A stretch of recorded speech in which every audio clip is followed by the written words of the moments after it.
المباريات المتبقية في الدوري العام المصري لكل من فريقي الأهلي وبيراميدز بعد هزيمة بيراميدز وفوز الأهلي واعتلاء النادي الأهلي لمكانه المفضل دوما، ألا وهو قمة الدوري المصري، في مشهد يلامس أحلام المشجعين ويشعل الحماس في الملاعب، ويؤكد أن الساحر الأحمر ماض في طريق المجد كما عهدناه دائما. أولا، مواعيد مباريات الأهلي المتبقية في الدوري المصري 2025. الأهلي ضد سيراميكا كليوباترا يوم الاثنين 13 من مايو للساعة 5 مساء بتوقيت القاهرة.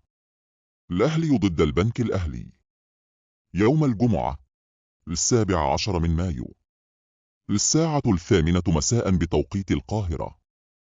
الأهلي أمام فاركو يوم الثلاثاء 28 من مايو. لم يتم تحديد توقيتها بعد.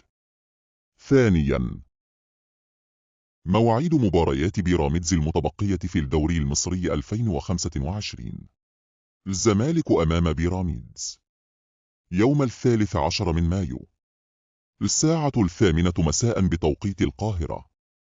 بيراميدز ضد بتروجيت يوم 17 من مايو ساعة 5 مساء بتوقيت القاهرة. بيراميدز أمام سيراميكا كليوباترا يوم 28 من مايو. لم يتم تحديد موعد المباراة. مع تمنيات الطيبة للكرة. بوركتم وكفيتم وحفظتم. دمتم في أمان الله.